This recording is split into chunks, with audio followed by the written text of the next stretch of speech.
Por tanto, así como el pecado entró en el mundo por un hombre y por el pecado la muerte, así la muerte pasó a todos los hombres por cuanto todos pecaron. ¿Sabes que desde que el pecado entró en el mundo, la muerte pasó a ser una realidad universal para toda la humanidad? Todos estamos expuestos a ella. Llega cuando menos lo esperamos. Y aquí la declaración es muy clara. Todos somos pecadores y todos caminamos para la muerte. Al ser humano le cuesta entender y aceptar la muerte como parte de la vida. ¿Sabes? Es que no fuimos creados para morir. Fuimos creados para vivir. Por eso es que Salomón dice que Dios puso en nuestro corazón el deseo de la eternidad. Queremos vivir a pesar de los problemas difíciles de la vida. Nos aferramos a la vida. Y cuando nosotros perdemos a alguien que amamos, el dolor es indescriptible. Las palabras son insuficientes para consolar. Solamente las promesas de Dios pueden darnos la fortaleza que necesitamos en ese proceso doloroso. Mientras tanto, en la mente surgen preguntas como ¿qué sucede con la persona que murió? ¿A dónde fue? Sabes que todos deseamos encontrar una explicación que pueda satisfacer nuestro corazón. Solo que ante la falta de respuestas, el hombre acude al ámbito de lo sobrenatural y acude a las diversas corrientes religiosas para encontrar respuestas sobre este asunto. Por ejemplo, los adeptos al espiritismo y varias religiones orientales, ellos creen que la muerte es solo una apariencia. O sea, cuando una persona muere, piensan que va a otros planos de la existencia. El hinduismo cree en el samsara, que significa que la vida presente es el resultado de existencias anteriores a través de la ley del karma. Que el ciclo de vida y muerte solamente será quebrado cuando la persona experimente la moksha, o sea, la liberación de la samsara. Entre los judíos, la creencia de la resurrección es fuerte, aunque algunos también creen en la reencarnación. Mientras que los católicos creen que cuando alguien muere va al cielo, o al infierno, o al purgatorio, que es un supuesto lugar intermedio entre el cielo y el infierno, donde las personas sufren y allí pueden purificarse. Y bueno, allí va a depender de tus obras para que vayas a ese lugar. La mayoría de iglesias protestantes creen que los salvados van al cielo inmediatamente después de la muerte y que los malos serán quemados eternamente en el infierno después del regreso de Cristo. Tantas ideas, tantas opiniones, tantos argumentos. Sin embargo, de acuerdo a la Biblia, los muertos están en un estado de inconsciencia, en la sepultura, hasta que Dios los resucite.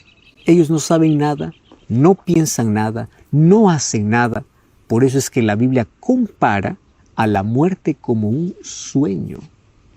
Sin embargo, las personas quedan confundidas, porque en lugar de buscar respuestas en la Biblia, buscan en otras fuentes. Y claro que Satanás, que es el padre de la mentira, él crea confusión y lleva al ser humano a hacerle pensar todo lo contrario a lo que dicen las Sagradas Escrituras. Ahora, presta atención a lo siguiente. Hoy en día existen diversas respuestas en relación a lo que sucede cuando una persona muere. Ya te mencionamos algunas, solo por resumir. Algunos piensan así: el alma deja el cuerpo y va directamente a la presencia de Dios para ser juzgada. Otros dicen así: las almas de los creyentes pasan inmediatamente a la gloria, mientras que sus cuerpos quedaron allí en la sepultura. Los salvados van al cielo y pues los perdidos quedan en el infierno, allí vivos y conscientes, donde son atormentados y torturados todos los días. Otros dicen, pues cuando mueres te reencarnas y vives en otro cuerpo.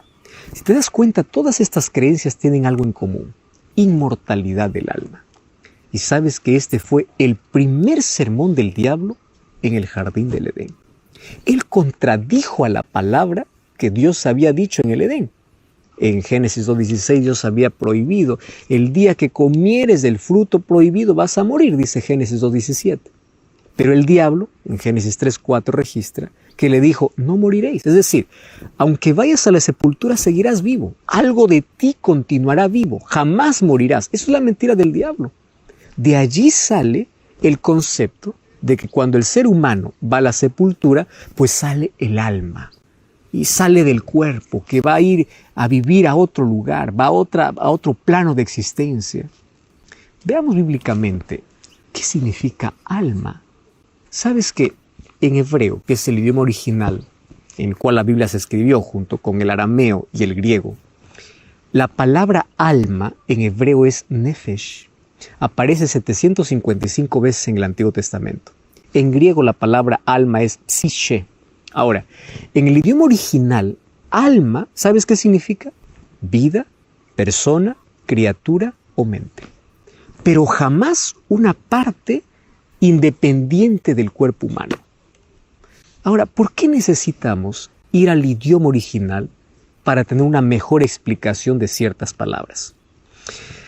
Aquellos que conocen más de un idioma saben que al momento de traducir una palabra de un idioma para otro, la palabra puede perder su fuerza, es más, o puede tener otros significados.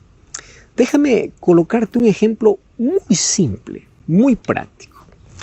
En español, la palabra exquisito puede significar delicioso, agradable. Yo puedo decir: hoy fui a almorzar, el almuerzo de hoy estuvo exquisito. Todos los que hablan español pues me van a entender de que me gustó muchísimo. Sin embargo, la misma palabra exquisito en portugués significa extraño. Si yo uso la misma palabra, pero para las personas que hablan portugués van a entender que lo que yo comí no estuvo bueno, que no me gustó, que fue extraño. Fíjate una cosa, para unos una palabra puede alegrarlo y para otros la misma palabra puede entristecerlo. Porque va a depender del contexto, va a depender del idioma en el cual se diga la palabra. Ahora, ¿por qué te estoy diciendo todo esto? La Biblia fue escrita en hebreo, arameo y griego. No fue escrita en español. Entonces, cuando leemos la Biblia, tenemos que entender cuál era el pensamiento hebreo. Tenemos que ir al idioma original para poder encontrar su verdadero significado. Porque hay muchas palabras que pueden ser entendidas en nuestra cultura, en nuestro pensamiento occidental, en nuestras creencias. Entonces, la misma palabra que en el oriente significa una cosa, en el occidente puede tener otro significado. Por eso es que hay mucha confusión con la palabra alma, con la palabra infierno, porque significa diferente a lo que pensamos. La palabra alma entonces significa vida, persona, criatura o mente. Entonces, cuando yo leo en la Biblia la palabra alma, la Biblia no me está diciendo que es algo que sale del cuerpo. Eso es una mente occidental, contaminado por la filosofía griega. Cuando tú entiendes esto, entonces desaparece la confusión con muchos textos que muchos allí toman para poder fundamentar la inmortalidad del alma. Por ejemplo, Mateo 10:28. Jesús dice: no temáis a los que matan el cuerpo, mas el alma no pueden matar. Temed más bien a aquel que puede destruir el alma y el cuerpo en el infierno. Alguien dice: ya ven, aquí el alma es una cosa, el cuerpo es otra cosa. Alma aquí significa vida. Lo que Jesús está diciendo es así: tú no debes temer a los que matan el cuerpo, pero no pueden quitarte la vida. ¿De qué vida está hablando? Vida eterna. Teme a Dios, quien puede destruir tu cuerpo y toda esperanza de vida eterna. Porque eso es lo que significa el idioma original. Otros toman Apocalipsis 6, 9 y 10 cuando dice: vi las almas debajo del altar. Mira, en Apocalipsis encontramos muchos elementos simbólicos por ser un libro profético. Por ejemplo, allí aparece la muerte cabalgando en un caballo y el Hades le seguía. Tú no puedes tomar esto de manera literal. Claro que esto es simbólico. Ahora, ¿qué significan las almas debajo del altar? En el Antiguo Testamento, el altar era el lugar donde se ofrecían sacrificios y la sangre se derramaba al pie del altar. Estas almas de Apocalipsis representan las vidas de los mártires. Esa sangre que clama son esas vidas que claman simbólicamente. Recuerda que en Génesis 4, 9 y 10, Dios le dice a Caín, la sangre de tu hermano clama. ¿Eso era literal o era simbólico? Claro que era un lenguaje simbólico, porque la sangre no puede clamar. Ese mismo simbolismo se usa en Apocalipsis. Cuando encuentras aquí términos como le salió el alma, está diciendo, le salió la vida, acabó de morir. Cuando hay otros textos que mencionan que dice, y volvió el alma, pues volvió la vida, porque eso es lo que significa alma, persona, vida o mente. Por eso el apóstol Pablo, 1 Tesalonicenses capítulo 5, versículo 23, él dice que el mismo Dios os santifique, espíritu, alma y cuerpo. O sea, que tú puedas ser santificado completamente. Aquí alma se refiere a ¿qué? A mente, a todos los aspectos de la vida, físicamente, mentalmente y espiritualmente. O sea, la santificación es completa, incluyendo tus sentimientos, incluyendo tus emociones. Ahora entiendes cómo muchos textos, cuando vamos al idioma original, vamos a entenderlo de manera diferente. Ahora, esta idea de que existe alma fuera del cuerpo no es bíblica, sino que en las culturas paganas antiguas ya se proclamaba. Tú sabes que los antiguos egipcios creían que el espíritu o alma de la persona continuaba viviendo después de la muerte, que continuaba teniendo los mismos gustos y las mismas necesidades de una persona viva. Por eso es que cuando entre los egipcios, cuando ellos morían, pues allí en el ataúd o allí en su tumba los llenaban de alimentos y de dinero para una mejor vida más allá. Los griegos recibieron este pensamiento y le dieron un toque filosófico. Y claro, desde allí pasaron a todas las generaciones.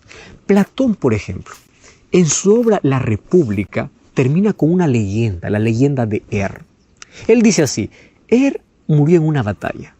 Y cuando los cuerpos de los soldados fueron recogidos 10 días más tarde, el cuerpo de no estaba descompuesto. Bueno, resulta que después de 2 días más, resucitó. Y cuando resucitó, contó todo lo que había visto en el otro mundo. Según la leyenda, cuenta que el alma de dejó el cuerpo y viajó en otras esferas. Pues llegó a un lugar misterioso donde había 2 aberturas en la tierra separadas una de la otra.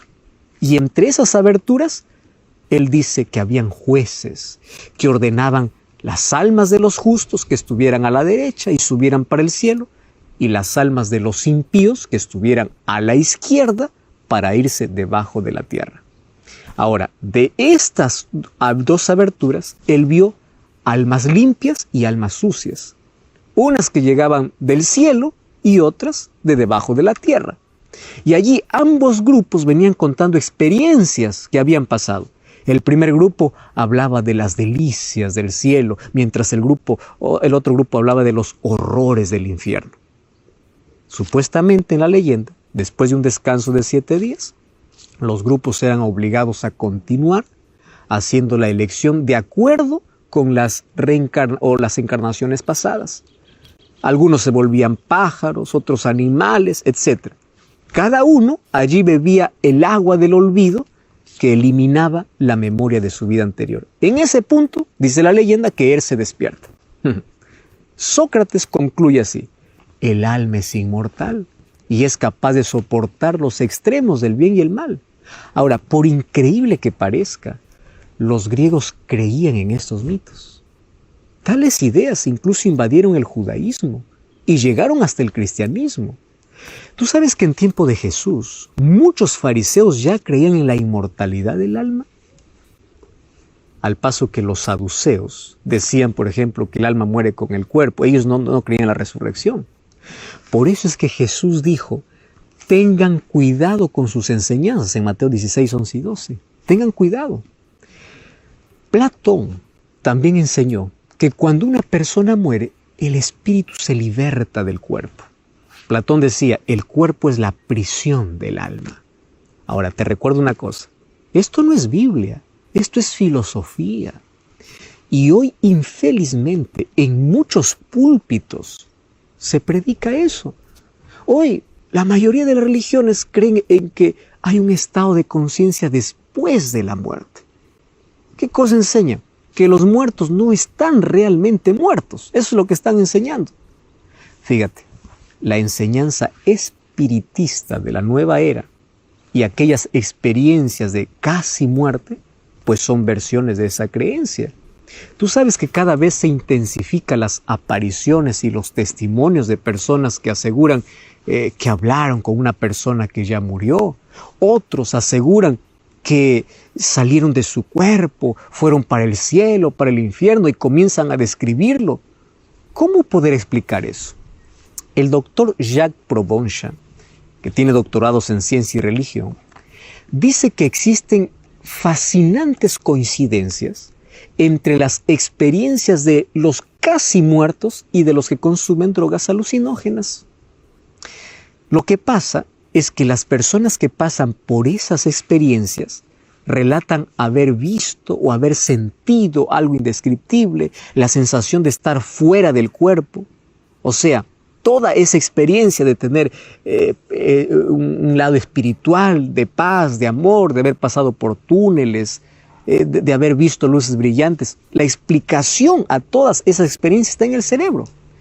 Cuando la química del sistema nervioso central se altera, ¿qué cosa se produce? Ilusiones y alucinaciones. O sea, estas experiencias no son pruebas de que la vida continúa después de la muerte.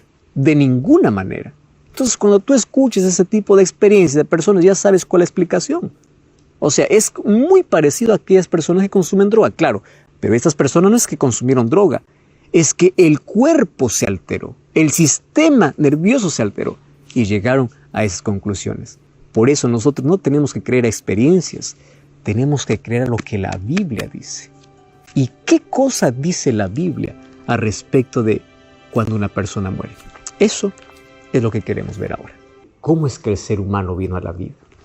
Génesis capítulo 2, versículo 7 dice: Entonces Dios formó al hombre del polvo de la tierra y sopló en su nariz aliento de vida y fue el hombre un ser viviente.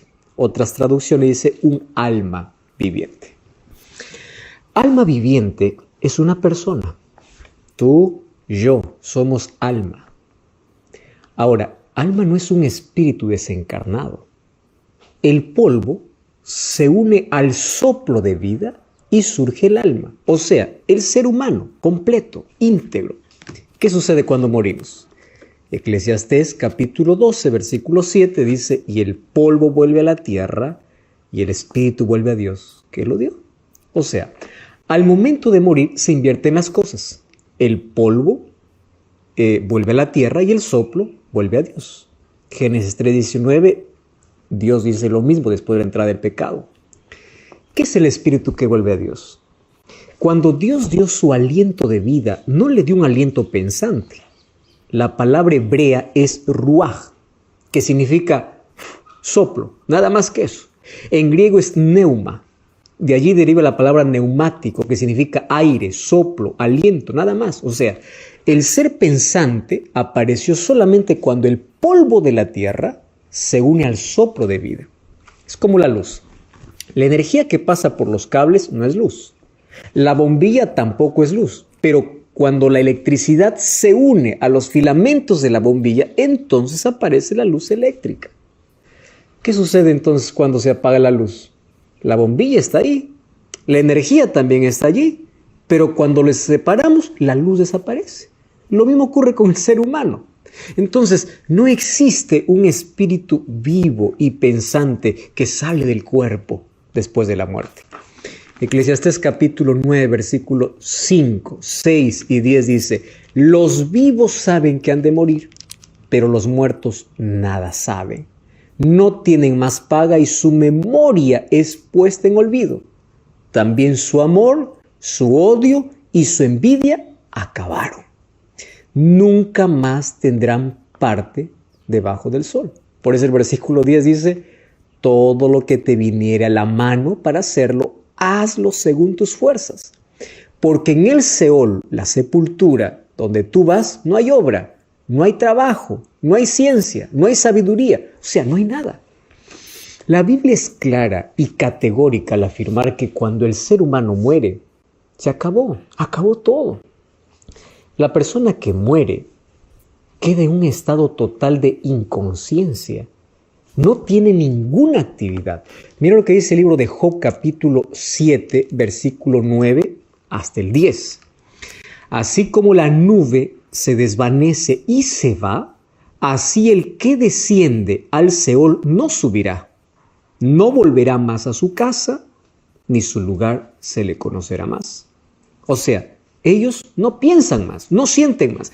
Cuando vamos a Salmo 146, 4 dice, pues su aliento sale y el polvo vuelve a la tierra. En ese mismo día perecen todos sus pensamientos. ¿Cómo podemos entonces explicar aquellas historias de personas que dicen que pueden comunicarse con sus seres queridos que ya murieron? Personas que dicen, yo pude escuchar su voz, yo pude verlos. ¿Sabes que en la Biblia encontramos una sesión espiritista? Primera de Samuel capítulo 28 dice que un día el rey Saúl, cuando se había separado de Dios, en su desesperación fue a una pitonisa en Endor para hablar con el profeta Samuel, que ya había muerto. La Biblia dice que Saúl habló con un supuesto Samuel que apareció y le dijo que su fin había llegado. Mas la pregunta es, ¿fue Samuel quien apareció allí? No. Cuando vamos a Primera de Crónicas, capítulo 10, versículo 13, dice, así murió Saúl porque pecó contra Jehová y se rebeló, por lo cual no guardó todos los preceptos y fue a consultar a una adivina en lugar de consultar a Jehová. Si el verdadero Samuel hubiese aparecido para hablar con Saúl, entonces no se contaría como rebelión contra Jehová, porque Samuel era un profeta de Dios.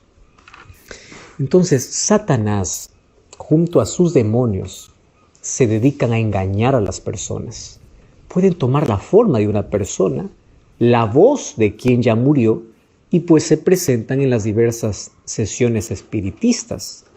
A veces inclusive se disfrazan de fantasmas, haciendo creer a las personas de que son almas que penan, son almas que deambulan, y así incluso dan credibilidad a fábulas, a leyendas, simplemente para contradecir lo que dice la Biblia. Mira lo que dice 2 de Corintios capítulo 11, versículo 14, que el diablo puede disfrazarse como un ángel de luz. Dice, no os sorprendáis. O sea, aún puede hacer milagros sorprendentes. No todo milagro viene de Dios. Tú debes tener mucho cuidado. Si la Biblia no respalda aquella experiencia que estás viendo, no creas que viene del cielo. Sabes que la Biblia dice que los muertos están en sus tumbas. Ellos no saben nada. En la Biblia, la muerte es comparada a un sueño, pero sin sueños. Mira, Primera de Reyes, capítulo 2, versículo 10. Dice así, y durmió David con sus padres y fue sepultado en su ciudad. Está hablando de su muerte. ¿Recuerdas cuando Jesús en Juan 11, 11 al 15 dijo, vamos a despertar a Lázaro que está durmiendo, pero en sí había muerto?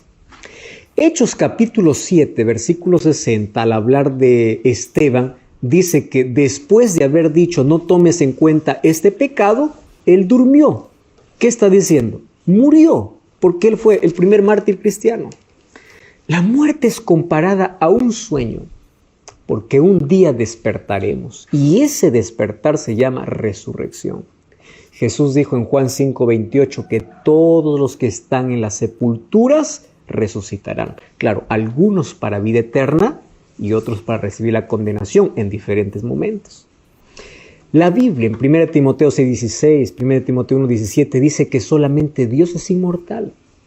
La inmortalidad es un don de Dios, pero de manera condicional para el ser humano que acepta a Jesús. El ser humano se volverá inmortal cuando Jesús regrese, dice 1 Corintios capítulo 15, versículo 50. Hoy no.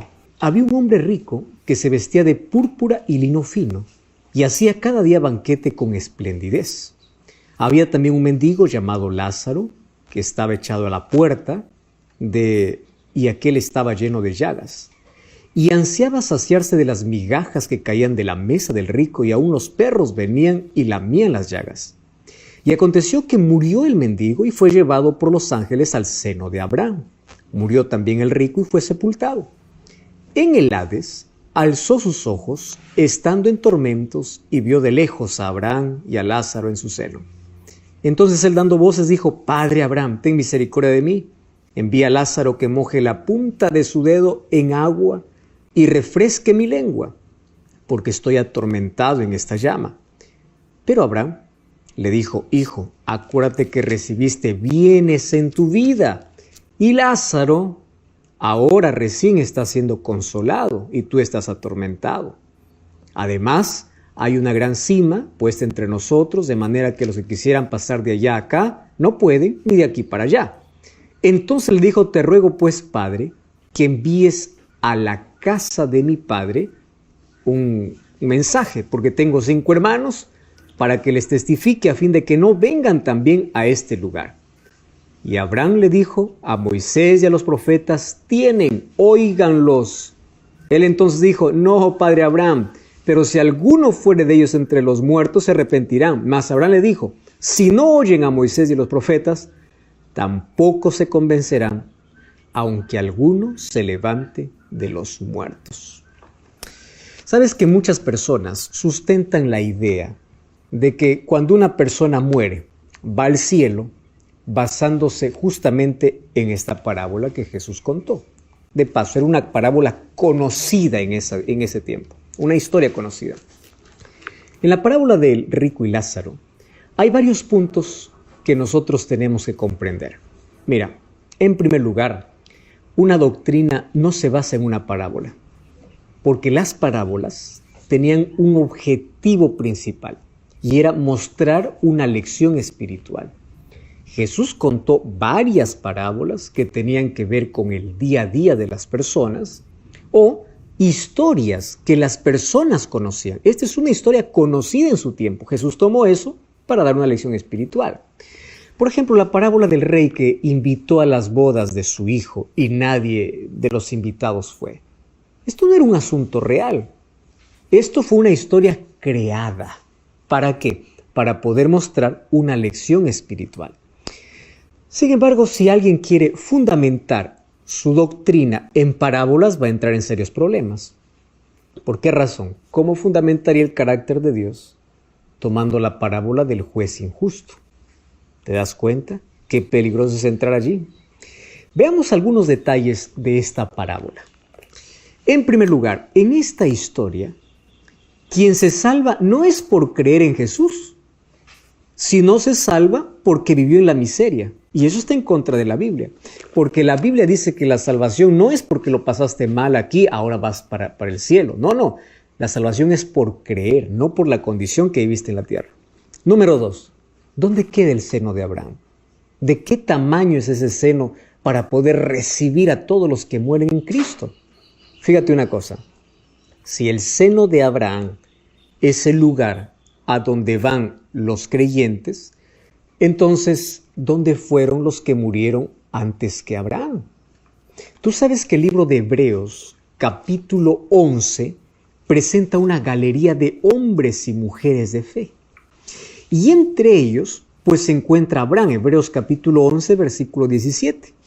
Sin embargo, el versículo 39 dice que ninguno de ellos recibió lo prometido. Es decir, ninguno fue al cielo, ninguno recibió la recompensa. Eso significa que estos hombres y mujeres llenos de fe descansan en sus tumbas esperando la resurrección de Jesús. Número 3.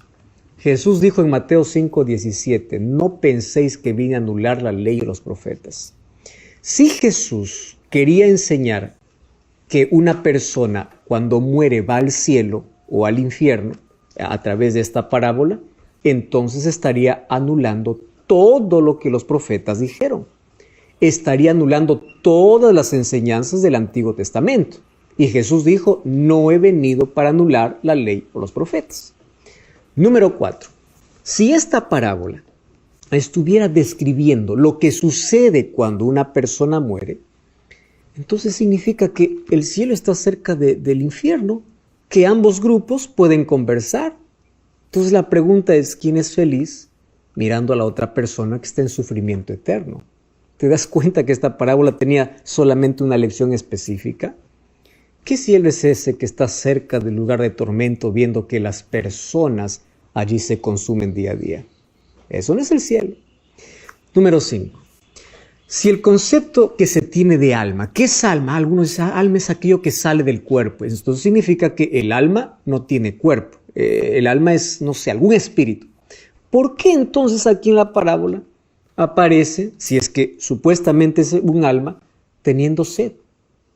Diciendo, por favor, manda que moje un poquito su dedo en el agua y que ponga en mi lengua. No se trata entonces de algo que sale del cuerpo. Otra cosa, si las personas cuando mueren van en cuerpo completamente al cielo o van al infierno, significa que ya fueron juzgadas. Entonces, ¿para qué existiría el juicio final? ¿Qué sentido tiene dejar el cuerpo de lado si los salvos van a recibir cuerpos glorificados cuando Jesús viene? Eso dice la Biblia. ¿Qué sentido tiene la resurrección? Si cuando una persona ya va para el cielo, cuando muere para poder recibir su recompensa, entonces ¿a quién va a resucitar Cristo cuando viene? ¿Qué sentido tiene la resurrección que la Biblia está enseñando? ¿Para qué Jesús vendría a resucitar a los muertos si ya todos están disfrutando de su recompensa? ¿Para qué? Apocalipsis capítulo 22. Versículo 12 dice, he aquí yo vengo pronto y mi galardón conmigo. Galardón significa recompensa, para recompensar a cada uno conforme fuere su obra. Es decir, nadie recibe recompensa adelantada. La recompensa se dará cuando Jesús regrese. Entonces, ¿qué cosa es lo que Jesús quiso enseñar en esta parábola? Número 1, fíjate, presta atención. Los judíos llamaban a Abraham de padre, y ellos obviamente que despreciaban a los gentiles, porque ellos se sentían superiores y con el derecho de salvación. Y aquí Jesús lo que quiere enseñarles es que a las personas a quienes ellos desprecian pueden llegar al cielo. Y ellos que se sienten ricos, con tantos privilegios como el rico de la historia, pueden terminar totalmente perdidos. Esa es la primera lección. O sea, el rico representa a la nación judía y Lázaro representa pues a los gentiles, los despreciados. Los judíos, que decían que tenían a Abraham como padre y a todos los profetas, no vivieron de acuerdo a la voluntad de Dios. Ellos tuvieron tantos privilegios, como en la historia, tantas riquezas, tantos privilegios, pero terminaron perdidos y solo se salvaron a aquellos que creyeron mediante la fe. Ahora, eso es la enseñanza. Jesús usó una historia popular para traer una enseñanza directa. ¿Te das cuenta? Hay muchas personas que toman ese texto para hacer decir otra cosa. Por eso es que Lucas capítulo 16, ahí en el pedido que hace a aquel hombre rico, le dice, por favor, manda para que mi familia se arrepiente y no venga a este lugar. ¿Y cuál es la respuesta? La respuesta es, pues que ellos escuchen a Moisés y a los profetas. Está hablando de la nación judía. Aquí está la enseñanza real de lo cual Jesús quería enseñar a los judíos. Ustedes aquí tienen tantos privilegios, son como este hombre rico y desprecian a los gentiles. Tengan cuidado, porque no vaya a ser que después de tanto privilegio ustedes terminen perdidos y los gentiles terminen salvos, porque ellos van a creer. Recuerda que la salvación aquí no es por creer, porque es una parábola. Aquí la salvación es porque uno tiene privilegios y el otro no tiene. Cuando la Biblia dice que la salvación solamente es por creer en Jesucristo. Cada vez que leemos un texto, y hemos analizado aquí qué significa el término alma en los diferentes textos bíblicos, y cada vez que leamos un texto o una parábola, paremos para pensar, analizarlo en su concepto y ver qué enseñanza tiene para traernos aquella parábola o aquel versículo. Seamos lectores profundos, no superficiales, y comparemos una enseñanza a la luz de toda la palabra de Dios. Solamente así llegaremos a una interpretación correcta. Por eso pedimos siempre la dirección del Espíritu Santo para que nos ayude a la comprensión de este tema. Sin embargo, Pablo tiene otras cosas para decirnos en cuanto a la muerte. ¿Por qué existe todo un esfuerzo por divulgar mensajes que tienen que ver con la inmortalidad del alma, que es contrario a las Sagradas Escrituras? Por una razón, porque si el alma no muere, no hay por qué preocuparse tanto en esta vida. Si hacemos bien o mal, pues no hay problema, porque tienes otra posibilidad. Hay otras vidas, como algunos creen. ¿Para qué sirve la salvación en Cristo? ¿Para qué sirve la obediencia a la palabra de Dios si podemos seguir evolucionando? ¿Te das cuenta lo terrible de esta mentira? La Biblia enseña que cuando el ser humano muere, vuelve al polvo de la tierra y el soplo de vida regresa para Dios. La persona no tiene más conciencia. A partir de ese momento acabó todo con su vida, hasta el momento de la resurrección. No se trata de que el espíritu de los malos vaya al infierno, de los buenos va al paraíso, o de los que no son tan buenos van al purgatorio, o estén almas deambulando o reencarnándose allí en otras vidas. Esto es un engaño diabólico. Ya vimos aquí en las Sagradas Escrituras. Los muertos descansan en sus tumbas hasta la venida de Jesús. Job y Pablo y otros pasajes de la Biblia expresaron su fe en la resurrección de Jesús. ¿Sabes qué? Job decía en Job 19:25, yo sé que mi Redentor vive y al fin se levantará sobre el polvo. ¡Qué esperanza gloriosa! Pablo, cuando escribió a Timoteo, en 2 Timoteo 4, 7 y 8, él decía, he peleado la buena batalla, he acabado la carrera y guardado la fe. Por lo demás me está guardada la corona de justicia, la cual me dará el Señor juez justo. ¿Cuándo? En aquel día. Y él dice, y no solo a mí, sino a todos los que aman su venida. ¿Cuándo? En aquel día, en la venida de Jesús. Él no dice, pues ahora voy a morir y voy a disfrutar del paraíso. Él no dice, mi recompensa voy a recibir ahora. No, dice en aquel día. ¿Qué día? No existe otro día que la segunda venida de Jesús. Muchas personas creen que cuando Jesús le dijo al ladrón arrepentido en Lucas 23, 43, de cierto te digo que hoy estarás conmigo en el paraíso, muchos piensan que Dios llevó ese mismo día al ladrón allí al cielo. Mira, la promesa de Jesús le hizo ese día. El texto dice así, de cierto te digo hoy, o sea, ese día, tú estarás, es tiempo futuro. Cuando vamos a Juan capítulo 20, versículo 17, dice que cuando Jesús resucitó y se encontró con María, le dijo, no me toques porque aún no he subido al Padre. Entonces, si Jesús no subió el día viernes cuando murió, incluso después de su resurrección dijo que no había subido, ¿cómo es que pudo haber llevado en el mismo día a aquel ladrón al cielo? ¿Te das cuenta? Ahora, él descansa en su tumba, seguro de que cuando Cristo regrese, su tumba se abrirá y resucitará para vivir eternamente junto a los redimidos. Jesús murió en nuestro lugar y Él derrotó a la muerte en su propio terreno. En Apocalipsis 1:18 le dice a Juan, no temas, porque yo tengo las llaves. Llaves significa autoridad. Tengo las llaves de la sepultura. La muerte fue vencida. La resurrección de Cristo nos dio la garantía de vida. Por eso es que Jesús dijo, el que cree en mí, aunque esté muerto, vivirá, porque yo soy la resurrección y la vida. Querido, déjame decirte una cosa interesante. La muerte no es tragedia cuando hay esperanza. Tragedia es vivir la vida sin Cristo y morir sin Cristo.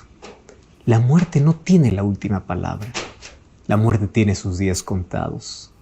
La muerte no es un punto final, apenas es una pausa, porque cuando Cristo regrese, las tumbas de aquellos que murieron en Jesucristo se abrirán para vivir para siempre. Sabes que el destino final no es la sepultura, es la eternidad. Todos en la vida hemos perdido un ser querido y todos soñamos con aquel grande encuentro que nos trae tanta esperanza y sucederá cuando Jesús venga. 1 Tesalonicenses capítulo 4, versículo 13 hasta el versículo 18 dice lo siguiente: tampoco queremos, hermanos, que ignoréis acerca de los que duermen, porque la muerte es considerada como un sueño donde un día vas a despertar. No quiero que puedas ignorar acerca de los que duermen, para que no os entristezcáis como los que no tienen esperanza. No existe mayor fortaleza y mayor consuelo que este texto bíblico.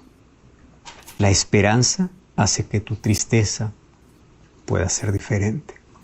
Y allí dice: porque si creemos que Jesús murió y resucitó, así también traerá Dios con Jesús a los que durmieron en él.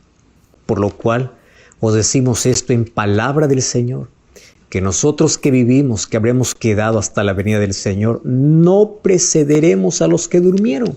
O sea, nadie irá más adelante que otro. No es que un grupo ya está en el cielo disfrutando y el otro no. Versículo 16. Porque el Señor mismo, con voz de mando, con voz de arcángel y con trompeta de Dios, descenderá del cielo, y los muertos en Cristo resucitarán primero. Luego nosotros que vivimos, dice Pablo, los que hayamos quedado, seremos arrebatados juntamente con ellos en las nubes para recibir al Señor en el aire, y así estaremos para siempre con Él. Está hablando de un arrebatamiento glorioso, no en secreto. Versículo 18. Por tanto, alentaos los unos a los otros con estas palabras. En la vida, cuando enterramos a alguien que amamos, nuestro corazón se hace pedazos. Los recuerdos duelen. Y la muerte, cuando llega, destruye para siempre aquello lindo que teníamos con aquella persona que perdimos. Sin embargo, la muerte nos abre una herida que se va a cicatrizar completamente cuando Jesús regrese. Todas aquellas heridas abiertas cicatrizan. Cuando Jesús venga, no habrá más muerte. Será eliminada para siempre. El libro de 1 Corintios capítulo 15 dice que ese enemigo será eliminado. Todos soñamos con la venida de Jesús, porque la venida de Jesús no solamente trae un mundo nuevo, trae un final para todo aquello que nos causa dolor. Probablemente has perdido a muchos seres que amas en la vida. Y aquí el apóstol Pablo, 1 Tesalonicenses capítulo 4, menciona por lo menos 5 puntos importantes que debemos saber. Número 1, por favor, no quiero que ignoren acerca de los que duermen. ¿Qué cosa es ignorar? Pues no conocer. Por eso es que el tema de la muerte, aun cuando no lo querramos tocar, aun cuando no querramos hablar, es un tema que necesitamos conocer. Porque Satanás ha inventado tanta filosofía, tantos pensamientos, tantos argumentos para hacernos creer lo que no es verdad. Él es mentiroso. Por eso no ignores acerca de los que duermen. El tema de hoy nos sirvió para poder abrir los ojos a eso. Número 2, para que no te entristezcas como aquellos que no tienen esperanza. La esperanza no solamente nos ayuda a lidiar con los problemas de la vida. La esperanza nos ayuda en los momentos más difíciles, en los momentos de dolor, en los momentos cuando parece que hemos perdido todo, en los momentos cuando parece que no hay salida, o en aquel momento triste, cuando pierdes a alguien que amas. No te entristezcas como aquellos que no tienen esperanza. ¿Y cuál es nuestra esperanza? Número 3, Cristo. Porque así como Cristo murió y resucitó, Él es vida y Él dará vida a aquellos que creen en Él. ¿Sabes cuál es la lección importante aquí? Mientras estés en vida, acepta a Cristo. Porque cuando aceptas a Cristo, la muerte hoy puede llegar, pero no más será un punto final. Será apenas una coma, será una pausa hasta el momento que Jesús regrese. Y cuando Jesús regrese, las tumbas se abrirán. ¿Cuál es la garantía de que las tumbas se van a abrir de aquellos que creen en Jesús? Es que Cristo venció la muerte. Él tiene autoridad. La muerte es un enemigo que está vencido y que en breve será destruido. Jesús es vida. Por eso no desperdicies tu vida aquí sin Jesús. No permitas que el tiempo pase, porque la muerte te puede sorprender. Pero si la muerte te sorprende, cuando tu vida está en Cristo,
esperanzas que un día resucitarás para vivir para siempre. Y hoy nos preparamos para poder abrazar a cuantos seres queridos que durmieron en el Señor. ¿Ya te diste cuenta que aquí Pablo habla a los que murieron como aquellos que están durmiendo? ¿Por qué están durmiendo? Porque están en un estado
de inconsciencia. No están disfrutando. Ellos no están sufriendo. No, están descansando. Así como un sueño profundo, donde tú no tienes noción del tiempo que pasa. Tú puedes acostarte 9 de la noche y luego despertar 5 de la mañana. Tú no estuviste contando el tiempo.